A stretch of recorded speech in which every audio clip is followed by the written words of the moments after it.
Spider-Man.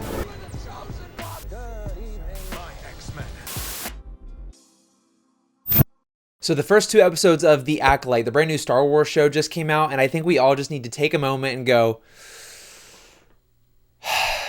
when I think of the phrase a breath of fresh air, this is honestly the epitome of it. We're going to break down these episodes. I'm going to get into how I feel about what's going on in this show, where I think it could go. But before we do that, if you guys could hit subscribe, we're on the road to 1,500 subs. We're getting so close. It's free. And also, let's try to get this video to what, 30 likes? It's not that hard, guys. Come on, just click it, please. Anyway, let's go ahead and break down this first episode because there is so much to talk about. I first want to talk about the opening crawl, and it's so nice to finally see Star Wars have an opening crawl again with these messages, and it's so crazy because this is 100 years before the prequels, meaning this is the earliest thing that we have in canon for Star Wars. We see this mysterious character wanting to hunt down a Jedi, and this Jedi is none other than Master Andara. Now, I actually got to see this fight scene a little bit early when I went to go see the Phantom Menace's re-release, and it blew me away back then. And again, it was just so great seeing the Force actually being used in combat more than just a simple Force push, and using it for other reasons was so great to see. And again, that breath of fresh air, because we're in the High Republic era. We can have Jedi do cool things right now. They're not in hiding anymore. They're out and about in their prime. This character hunts down and actually ends up killing Master Andara, which was a huge shocker. I don't know if they're gonna maybe bring her back somehow or pretend that she is dead and she is still alive,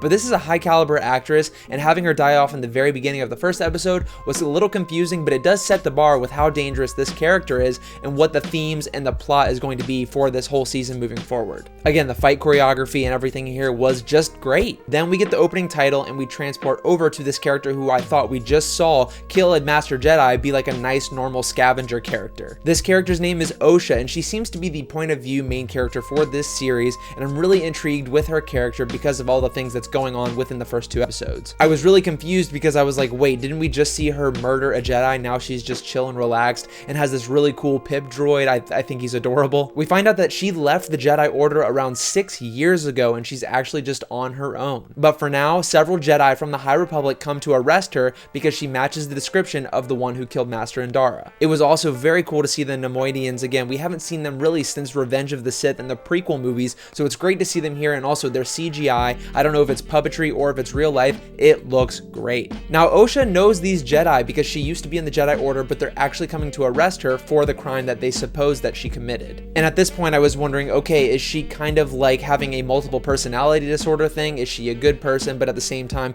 doing all of these evil things? I don't know, but we actually find out what's going on a little bit later. After this, we meet Master Soul, a very powerful Jedi Master who seems to be training a bunch of younglings for the High Republic. It's so great seeing the Jedi Temple in its prime and Coruscant in its prime at the height of everything, where everything is seemingly peaceful. But obviously we have some weird stuff going on with the murder of a Jedi Master by somebody who we believe is related somehow to our main character. After being arrested, Osha is in a cargo ship with other prisoners that is completely controlled by droids. One of the coolest droid things I think I've ever seen in Star Wars, and I'm being completely honest, is these pilot droids who turn into seats. I don't know, I just feel like this series is doing so much already, even in these first 20 minutes of the episode, of just establishing the world that we're living in, being Star Wars first and foremost, and making me interested in these characters. If you're not liking this show so far, please let me know why down in the comments. Be respectful, of course, but I really want to know your opinions. I read every single comment and I most likely will respond. Some of the prisoners arrange an escape, but Osha stays behind because she knows that she's innocent. She tries to escape on an escape pod, but the prisoner that she saves actually takes it and leaves her for death. She crashes on this snow planet. Back on Coruscant, Master Soul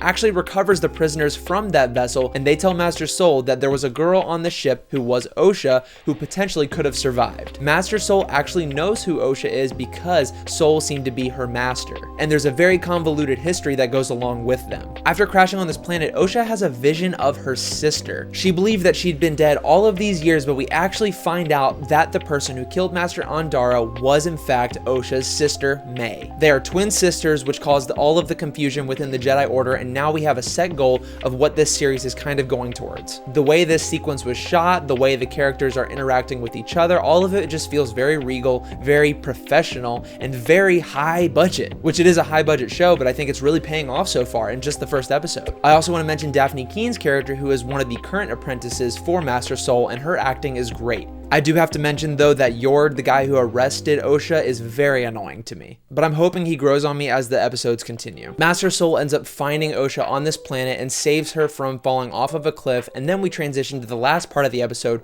where we see May, the sister of Osha, meeting with her master. Who is this master? We don't find out in this episode, but this is supposedly the Sith-esque person that we saw in the trailers with a very hidden identity. Do I think this is a character that we're going to know the name of immediately? Probably not. I don't want to get my hopes up too high, but I'm really interested in the dynamics between this character, Soul, and of course the two sisters. But as a series premiere, this was fantastic. I loved this episode, and it really revitalized Star Wars' world for me. There's no Skywalkers, there's no connection to the original prequel or sequel trilogy. This is as early as it gets, 100 years prior to Phantom Menace, and I think they killed it. I just hope it continues along this path in the world building. The only gripe I really have with this episode is some of the editing choices. I feel like the ending came up really fast, and I wanted more time kind of with the ominous character in the background, but it kind of just ends after that. But overall, very good start, and again, a breath of fresh air. Now let's break down episode 2. We see that Rue, the sister of Osha, is planning to kill 4 separate Jedi. She killed Master Indara in the first episode, and now she's going to kill another Jedi. This is Jedi Master Tarban, and May is having a very tough time trying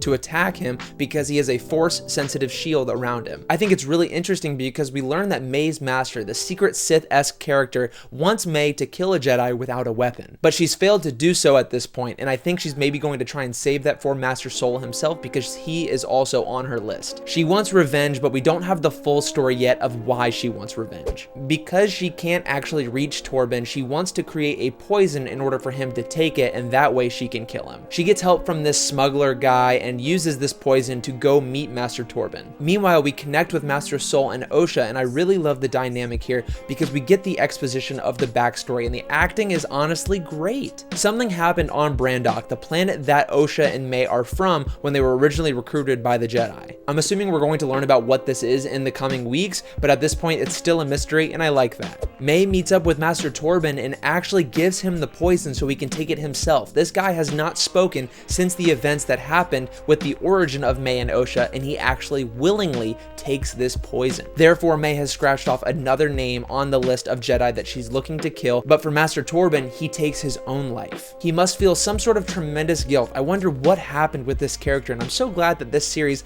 is making me interested in what happens with these characters, even though I just met them. This whole time, Yord, the Jedi who originally arrested Osha, is being very skeptical of Osha, thinking that she is still the culprit for killing Master Indara, but at this point, he finally turns heel and realizes that she is innocent. Which honestly, good on the actor, because I found him super annoying in the first episode and even the first part of this episode, but after he comes to the realization that Osha is actually a good person, I feel like he kind of switches. I also really like how they plan to lure May out by having Osha, who is the twin sister of May, go talk to the scavenger that made the poison for May. However, he does play dumb because he knows May does have a sister, but he also gives the Jedi whatever they wanted in terms of information. He says that May is coming back tonight. You can capture her at that point, so they wait it out. Of course, May then returns, and we have this battle between Master Soul and May. I just love how the combat in the first 2 episodes is the Jedi being super defensive. They're in their prime at this moment. The Jedi only ignites their lightsaber when they're willing to attack and kill somebody, but it's also a last resort. They don't want to do this willingly. It's only when they have no other option that they have to protect themselves and stop them from hurting anybody else. So all of the dodging, all of the maneuvering, and all of the martial arts that they pull off in this show is not only very cool, but makes sense. Master Soul tells May that Osha is still alive, and she does not believe him for a second, making me believe that there is some miscommunication, there's some story twisting going on because Osha did not believe May was alive, and May did not believe Osha was alive. May uses the debris and dust to escape from Master Soul and the other High Republic Jedi, and she actually runs into Osha on her way out. Osha was supposed to stun May and not let her get away, but she misses her shots. I don't know if it was intentional or not, but nonetheless, May escapes. May is now going after her 3rd Jedi target, and this is Master Kelnaka, a Wookiee Jedi. At the very end of this episode, we actually get to see Master Kelnaka use the Force, and then the episode ends. Very cool setup. I really am excited to see a Wookiee Jedi in action with a lightsaber in maybe next week's episode, but I really love the way that this show has been set up so far. It's like a Star Wars crime thriller type thing. I don't know, it's kind of similar similar-ish to Andor, but more Star Wars-y. Look, I'm very excited about this show already. I thought these first 2 episodes were very solid starts to the series,